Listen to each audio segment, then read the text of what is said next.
Every spring for 6 years, I spent over $200 replacing flowers that died over winter. 6 years. I thought that was just what gardening cost. Nobody told me there was another way to do this. There are 7 flowers, every one of them in my garden right now, that you plant once. Just once. And they come back on their own every single spring. More beautiful each year. Never asking you for another trip to the garden center. Never asking you for another dollar. I gardened for 30 years before somebody told me that. 30 years. Drop a comment right now. How many springs in a row have you replaced the same flowers? Just a number. I read every single one. And the last plant on this list is the reason my grandson still runs through my garden today. Let's start with number 7. Flower number 7, Baptisia fulrana. This is the plant more gardeners should know about, and almost nobody does. Baptisia produces tall blue-purple flower spikes in late spring above a beautiful mound of blue-green foliage that holds all season. After the blooms finish it, sets seed pods that rattle in the autumn wind. Then it disappears underground and comes back every April without you lifting a finger. Plant it once and it thrives for decades. Year 1, it looks like nothing is happening. What it is actually doing is building a root system 18 inches deep. By year 3, it is a 3-foot centerpiece. By year 10, it looks like it costs $200 to maintain. It does not cost anything. You planted it once. It handles heavy clay. It handles drought. It handles zone 3 winters without a second thought. This is not a plant that needs babysitting. It needs you to plant it and then leave it completely alone. Tip: mark its location before winter. Baptisia emerges very late in spring and comes up looking like dark burgundy fists pushing out of the soil. Every year, gardeners dig it up thinking it died. It did not die. They just did not wait. Mark it. Leave it. Trust the fists. Pet note: toxic to dogs and cats if eaten. Keep pets that chew plants away from it. If you think that is low maintenance, wait until number 6. It blooms for months, and the only work it ever asks is 5 minutes in July. Zones 3 through 9. If you think that's impressive, the next plant blooms for months and practically takes care of itself. Flower number 6, Catmint Meadowwalker's Low. If someone asks me how to fill the front edge of a bed and never think about it again, this is always the answer. Catmint produces soft blue-purple flowers from late spring through most of summer. Fragrant, drought-tolerant. The bees find it before you have finished walking back inside. And it stays exactly where you planted it 9 years along my stone path, not 1 inch onto the stone. This is not a plant that needs babysitting. 9 years and I have never once worried about it. It handles dry summers, hard winters, and poor soil without complaint. If you have a spot that has beaten every other plant you have tried, this is where catmint belongs. Here is what nobody mentions. Catmint blooms in late May when everything else is still waking up. That gap between spring bulbs finishing and summer perennials opening catmint fills it alone, without being asked. Tip: cut it back to 6 inches in midsummer. It will look brutal. Give it 3 weeks. What comes back in August is so full it looks like a completely different plant. That second flush is often better than the first. People will think you planted something new. Number 5 goes somewhere most flowering plants refuse to go, and it blooms there from May through August without complaint. Zones 3 through 8. Full sun. Drought tolerant. But neither of them solves the problem every shade gardener struggles with. If you're tired of learning gardening lessons the expensive way, subscribe. Every week I share the plants I wish someone had known to tell me 30 years ago. And let's keep going. Flower number 5, Bleeding Heart. Every garden has a spot nobody knows what to do with. The north side of the house. The bed under the big tree. The corner that gets 2 hours of sun on a good day. The place where everything you tried either gave up or just sat there doing nothing year after year. Most gardeners eventually stop trying in that spot. They put down mulch and call it done. This is what you plant there instead. Bleeding Heart produces rose pink heart-shaped flowers on long arching stems from May through August. In shade, where almost nothing else flowers. It stays in a clump.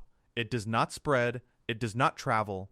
It simply blooms quietly, reliably in the place everything else refused. Hardy to Zone 2. If you are gardening through a northern Canadian winter, this one was practically made for you. It handles the kind of cold that kills everything else and comes back in spring like nothing happened. Tip: consistent moisture is the secret to summer blooms, not wet soil consistent moisture. A 2-inch layer of mulch around the base in June holds enough ground moisture to keep it flowering through August. Skip the mulch and it gives up in July. Add it and it performs until frost. Pet note: toxic to dogs and cats the whole plant. If you have pets that graze in the garden, be deliberate about placement. Number 4 grows in the exact opposite conditions: full blazing sun, almost no water, and it comes with a fact that will make you look at your pharmacy receipt very differently. Zones 2 through 9, part to full shade. Flower number 4, Echinacea.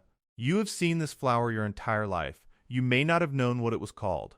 Purple coneflower. Orange central cone, purple pink petals. Native to North America, grows wild from Texas to Manitoba.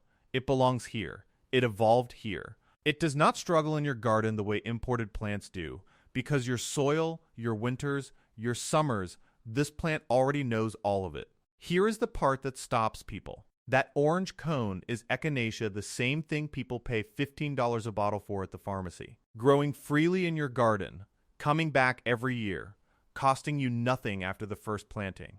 Your grandmother grew this. She just called it by what it looked like, not what it was worth. Handles clay, handles drought, handles zone 3.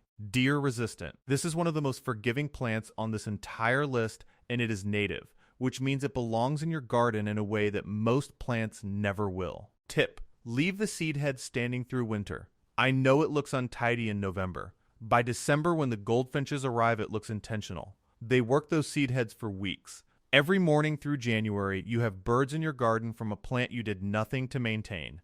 That is not a small thing. Number 3 brings a different kind of wildlife, and once you hear what shows up, you will understand why this plant gets more comments than almost anything else I grow. Zones 3 through 9. Full sun. Drought tolerant. Deer resistant. Flower number 3, Penstemon Husker Red. Most plants earn their place in the garden with flowers. This one earns it before the first flower opens. Penstemon Husker Red produces deep burgundy red foliage, not green foliage, actually red all season long. Then, in early summer tubular white flowers, blushed pink appear at the top.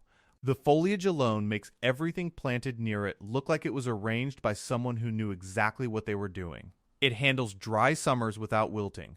It handles zone 3 winters without protection. It does not spread, does not wander, does not become a problem. Plant it in a sunny border and forget about it. It will still be there looking better than everything around it 10 years from now. Those tubular flowers are what bring the hummingbirds. They arrive in early June before the blooms have fully opened. They check whether it is ready, decide it is close enough, and start working. I have stood at my kitchen window at 6 in the morning watching that happen. One planting, one kitchen window. That is the entire cost. Tip: the burgundy color holds best in full sun. In part shade, it lightens toward olive red, still beautiful, but if the deep wine red is what you want, give it at least 6 hours of direct sun. More sun, more pigment, more drama. Number 2 has been the most reliable plant in my entire garden for 11 years. Quiet, consistent, never once a problem. You are going to underestimate it the same way I did. Zones 3 through 8. Full sun to part shade. 30 years of replacing the same flowers. 30 years of wondering what I was doing wrong.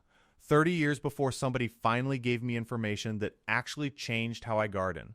I started this channel because I did not want anyone else to wait 30 years. If you have been gardening for decades and still feel like you are missing something, like there is information out there that nobody is giving you directly, that is exactly what this channel is for. Every single week. The subscribe button is right there. I would genuinely be glad to have you with us.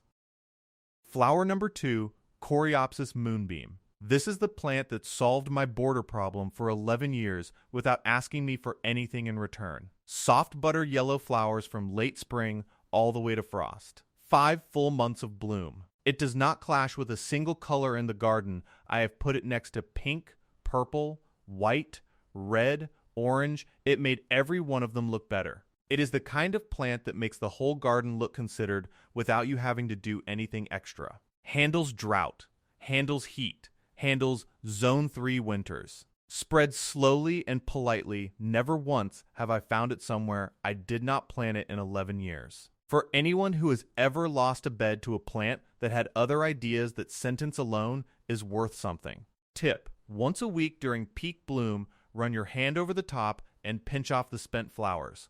4 minutes.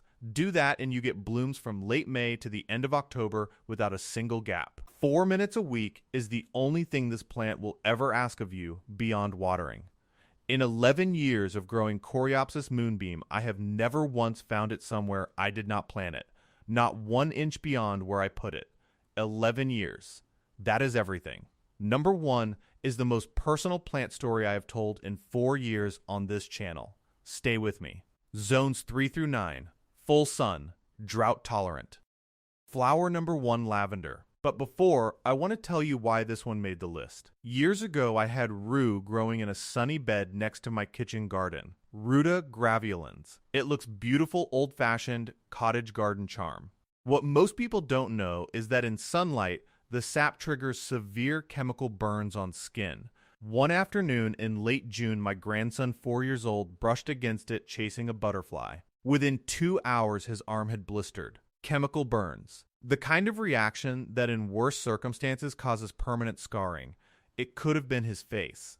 I pulled it from this property that same week, and I needed something I could trust completely. Something I would let a 4-year-old run through barefoot on a summer afternoon without a single reservation. The answer was lavender. Silver blue foliage. Purple flower spikes that sway in a warm evening breeze. Fragrance that carries across the entire garden. Bees that arrive as if from nowhere. Flowers you can dry and bring inside all winter.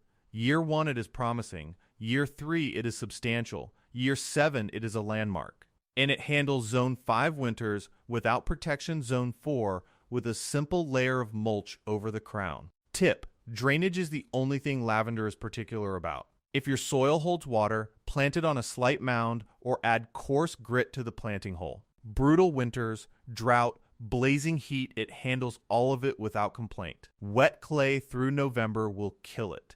Give it drainage and it will outlive your memory of buying it. That is the only promise I make about any plant. One thing most people are never told: lavender is toxic to dogs and cats if eaten. Walking past it, brushing against it, sitting near it completely fine.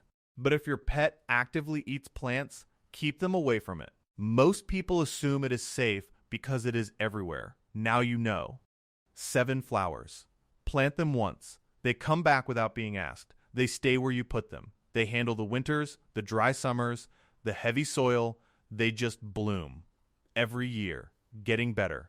Before anything goes in your ground this season, ask yourself one question. Not, does this look beautiful in the pot right now?